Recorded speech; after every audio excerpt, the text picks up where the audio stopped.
Okay, so the recent big news in SaaS is Figma being acquired by Adobe for the tiny sum of $20 billion.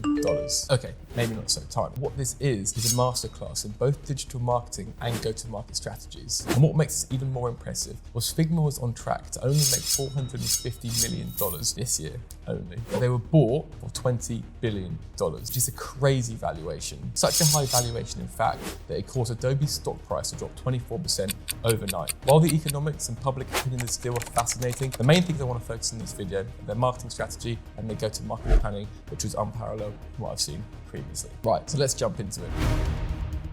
But before I get into the tangibles of their marketing plan, there is something that I want to touch on. So the model I want to touch on, and the model that Figma took full advantage of when growing their company, was something called a viral coefficient.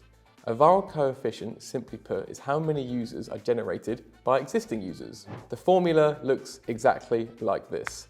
The number of invitations sent per user times the percentage rate of conversion is the viral coefficient. So say, for example, you send out 15 invites and you have a 40% conversion rate, that will give you a viral coefficient of 6. So each user that you acquire will generate 6 new users. And when we talk about invites, we're not just talking about referral links or click to redeem code. We're talking about things like word of mouth. Figma's pretty good. Thanks.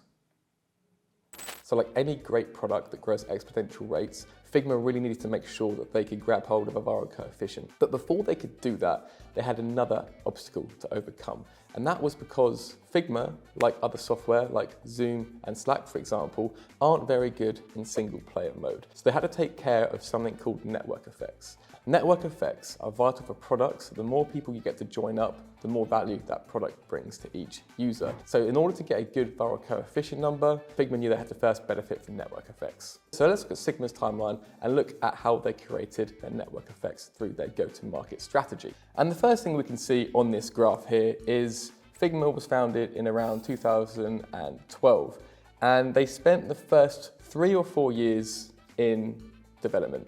And that is crazy for an enterprise software company because you normally get an MVP up quite early on and test it with user feedback. At this case, it was more just they were launching a P, no MV. But in fairness to them, they had a very clear vision about collaboration of design in the cloud, and they had to overcome a whole lot of browser technology updates in order to be able to execute on what they're looking to deliver. But let's fast forward to 2016. And in 2016, what they did is they started giving their product, which they'd worked very hard on with a very close-knit community, to launch it, and they gave it away for free. So all the people that didn't want to pay for a package of Adobe, all the students, all the freelancers, all the small companies, even people with enterprise companies, they didn't have the tools they wanted, could sign up for this package. And because they had spent so long developing it with such a clear mission and it was simple to use, it caught on. So what they could have done is capitalized and created an enterprise and paid for offerings straight away, but they didn't launch their enterprise offering until 2018. And look at that hockey stick curve of growth as soon as they launched the enterprise offering. Figma knew that by giving their product away free would create that network effect. That network effect then meant people were using Figma as a fundamental process flow within their organization. And as soon as they infiltrated an organization, it meant more and more people within the organization and their suppliers and their customers potentially were all going to start using the same platform. So they'd already infiltrated it with a great product, created network effects, became part of the process flow. And as soon as they became part of the process flow for smaller companies and individuals with enterprises, that's when they launched the enterprise offering. And because it's already been built into the foundations, you can see the hockey stick effect there. So viral coefficient was caused by network effects, and network effects were caused by great product and that feedback loop and the development and clear mission. So not so much a marketing strategy, but before I get onto that, I thought it was really important and really cool to look at the timeline of events. This is one of the most perfect examples of SaaS product-led growth that I think I've seen. Okay, so they created a great product and achieved a great viral coefficient through network effects. How did they pour gasoline on the fire? This is a very important point because a lot of companies like to launch and then go straight into paid media, for example, when they haven't quite nailed down their positioning or strategic narrative, and they start trying to create demand for something in which hasn't necessarily got a feedback loop or anything within the community to give them any feedback of what they're genuinely looking for. And Figma is a great example of this. There's so many software companies out there that promote their service. So we have these features, this is what we do, buy our software. Figma's marketing is very aligned with the feedback they've got for their product. Rather than just trying to sell their software, which was a collaboration design tool in the cloud, what they did is, because they knew their audience so well, they could really get to the bottom of what it was they were trying to solve. And not just sell a buy now button or get quote button, but looking at what issues that designers have in their day-to-day life. So looking through some of their ads, we saw this one. And it nails it down to a T, because we work with designers, and I've probably said this a few times in my life. Can we hop on a quick call? And then on the next page, you can see there's some of those sweating emojis, which ultimately is probably the sense of anxiety that it causes for a designer's life. So what Figma is saying is, we don't do cloud collaboration software. That is a byproduct of the fact that we know the exact pain points that you have. And if you start working with Figma and start using it as part of your workflows, then you're going to remove these responsive messages about hopping on a call, because it can be solved by us. We understand what you're going through. We can help. And the second thing that they want to achieve through paid media and creating demand after having a great product is they want to get now into the enterprise. So their ads don't try and just push their software.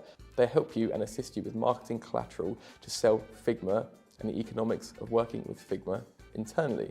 So we can see here, making the case for Figma, a conversation with Forrester, which is obviously very well known in the B2B space. So what this ad does is helps influencers within companies who want to use a product sell it to management. Why is it good? How much time is it going to save us? How are we going to get this signed off by the CFO is pretty much what this ad is helping people do. So they know exactly who they're going after, and they know as soon as they can get a toe within the organization, then again, they're going to become a part of the integral workflow, and they're going to be there for a long time, and the enterprise is going to get a lot of use out of them, but also they're going to pay them a lot of money, which is ultimately the bottom line of where they're going with this.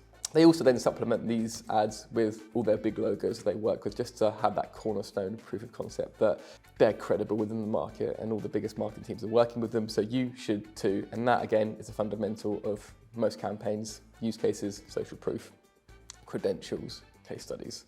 Litter them out there along with ads that you know are going to resonate with your customer. What's the daily pain point? How can you alleviate it? Also, how can you get yourself sold into an organization?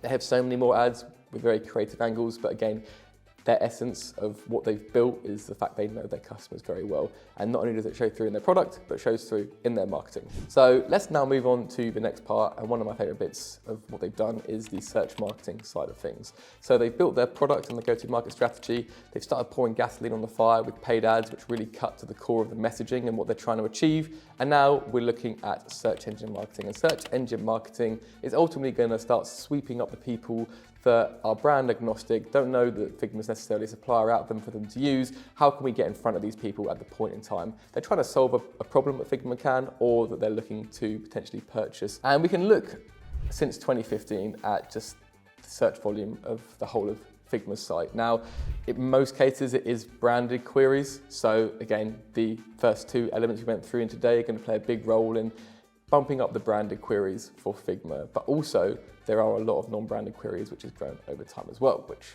let me get into. It really comes down to two main elements why I think Figma's search marketing strategy is pure genius. The first one I want to go into is something that I'm going to coin as the stepping stone offer. Most B2B companies have a whole host of products or services which they try and promote consistently and get people to be onboarded onto every single one of them. But what we found over the years is there's typical products or services which are easier to sell, and then other products or services which are easy to upsell or cross-sell. So what Figma have done is they take full advantage of that, and they know the process flow that their customers go through very, very well. And in any modern design process, the thing that most people start with or comes near the beginning of the process is wireframing. So what they've done is they've tried to own wireframing in the space. So you can see here, they even bid on just the term wireframe. That could be informational, someone learning what a wireframe is. And I wouldn't recommend this strategy for 99.9% of companies, because you're just going to be throwing budget away. But what this shows is they are taking the massive budgets that they probably have now and throwing them at trying to own industries and own sections of the market like wireframing. Because they know if they can get a few people to sign up for their wireframe tool, if they create wireframes in Figma, then they're probably going to stick in Figma to create their design. They're probably then going to stick in Figma to get sign-off. They're then probably going to stick in Figma to do their next project. But they know exactly, they can get on at the beginning of the design process. They're more likely going to be able to upscale people to the paid version and get it as part of their user workflows moving forward. They feel like maybe if they've already created the wireframe, then they'll have their own design solution, they won't be looking for it. So they've obviously found through some data, because I imagine they spend a lot on agencies and in-house managing and looking at this data, they're probably just doing it to control the SERP landscape as well. But ultimately, they've probably decided that wireframe is the key cornerstone they want to go after, and then everything else is a cross-sell or an upsell. And even if they don't buy, which a lot of people won't, I imagine their conversion rate's going to be much lower than 0.5% going after a super broad term. They're then going to go into the marketing flywheel of all the social ads and everything else that they're going to see online off the back of hitting that wireframe, which will nurture them down the line. But it's not just paid ads they're going after. They're also then leveraging SEO to probably see what the high intent queries are that people are converting on, and then ranking those as well. So you can see like online wireframe tool, position 1, wireframe online tool, wireframe maker, all of these queries as well. So they're dominating not only the paid SERPs, but the organic listings for all of these queries, which I imagine are onboarding clients and then they're upselling the rest of their suite moving forward and then tying them in. And then if these people move to enterprises, they're going to sell it internally. It's going to become a part of their product workflows. You can see how the whole system starts working together, and they get more and more network effects as this go on, which means they're getting a better and better viral coefficient number. And ultimately, it's just this flywheel which is scaling up. And I'm going to be honest, and Adobe paid through the nose from a multiple perspective for this company, but where it's heading and its trajectory, and just the fact that they were peeling market share off Adobe because it's cloud-based and Adobe's not, and also Adobe as the big giant it is in the SaaS space, they can't start offering free trials because they've got shareholders, right? So it's a great acquisition from a strategic play. Also, it's a great acquisition for just a marketing machine, which is going to keep adding new users to Adobe's product set as well, which now contains Figma. Okay, I went off on a bit of a tangent there, but the final thing I want to touch on for their search engine marketing is their community marketing blog. And we can see here from the figma.com/community path that it's generated. It generates around 500,000 clicks per month, and it's only rising. And you can see here, it kind of kicked in from January 2021. So a short period of time, they've managed to gain great success from this approach. And it's not even irrelevant traffic. If we look down here, we can see one of the queries that are ranking #1 for is TikTok user face. And that is created from a community. And someone's actually given you a template to use for TikTok user face. So if I was looking as a designer to create that UI really quickly, I'd find that, come on, use a template, I'm up using Figma. Again, it's now in my process flow. And what it allows them to do is, one, stay in front of trends and what people are looking for and crowdsource that content so we can really stay ahead of the times. The second thing is it's kind of free. People create their own content off the back of it. You haven't got to have your internal marketing team creating that content. Again, like I said, it's crowdsourced, so it's free and it's contemporary and it's going to keep scaling up and up. So they've built this community model and positioned it in a way which actually adds massive value across the board. So from an SEO perspective, this is amazing. And again, what Adobe's buying into in this flywheel. If I was to take anything away from this, it would be that marketing teams need to work less in isolation of their customers. There's a lot of times that I've either been part of a company or I've worked with companies who the marketing team kind of do their own thing, speak to some people internally, but don't necessarily have their ear to the ground of what's going on in the market. So the feedback loop from either a community, having real world customer insights, looking at support tickets, just making sure that you completely understand what is the pain point, what are the pain points for your customers, and not only how does that feedback into your product evolution, but how does that feedback into your marketing messaging and actually pushing messaging, which isn't direct response by now, but it's we solve this problem. You know that we know the exact pain points you're going through. Here's some examples of how we know that. Here are the case studies of here we've helped people. Let's get it done.